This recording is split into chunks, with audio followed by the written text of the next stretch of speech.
ವಿಷ ಸೇವಿಸಿ ಆಸ್ಪತ್ರೆಯಲ್ಲಿ ಚಿಕಿತ್ಸೆ ಪಡೆಯುತ್ತಿದ್ದ ವಿವಾಹಿತ ಮಹಿಳೆಯೊಬ್ಬರು ಚಿಕಿತ್ಸೆ ಫಲಕಾರಿಯಾಗದೆ ಮೃತಪಟ್ಟ ಘಟನೆ ನಡೆದಿದೆ. ಮೃತಪಟ್ಟ ಮಹಿಳೆಯನ್ನ ಬಂಟ್ವಾಳ ತಾಲೂಕಿನ ಸಿದ್ದಕಟ್ಟೆಯ ಕರ್ಪೆ ಮಾಲುಕೋಡಿ ನಿವಾಸಿ ಸುರೇಶ್ ಪೂಜಾರಿ ಅವರ ಪತ್ನಿ 29 ವರ್ಷದ ಶ್ವೇತಾ ಎಂದು ಗುರುತಿಸಲಾಗಿದೆ. ಮೇ 16ರಂದು ಮನೆಯಲ್ಲಿ ಇಲಿಪಾಷಾಣ ಸೇವಿಸಿದ್ದಾಗಿ ತಿಳಿದು ಬಂದಿದ್ದು, ಬಳಿಕ ಅವರನ್ನ ಮಂಗಳೂರಿನ ವೆನ್ಲಾಕ್ ಆಸ್ಪತ್ರೆಗೆ ದಾಖಲಿಸಲಾಗಿತ್ತು. ಚಿಕಿತ್ಸೆ ಫಲಕಾರಿಯಾಗದೆ ಮೇ 23ರಂದು ಅವರು ಮೃತಪಟ್ಟಿದ್ದಾರೆ.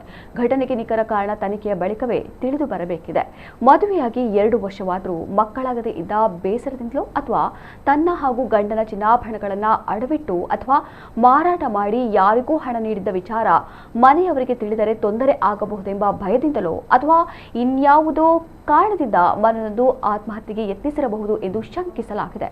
ಹೀಗಾಗಿ ಮಗಳ ಸಾವಿನ ಬಗ್ಗೆ ಸೂಕ್ತ ತನಿಖೆ ನಡೆಸಿ ಕಾನೂನು ಕ್ರಮ ಕೈಗೊಳ್ಳುವಂತೆ ಮೃತರ ತಂದೆ ಗ್ರಾಮಾಂತರ ಪೊಲೀಸ್ ಠಾಣೆಗೆ ನೀಡಿದ ದೂರಿನಲ್ಲಿ ತಿಳಿಸಿದ್ದಾರೆ.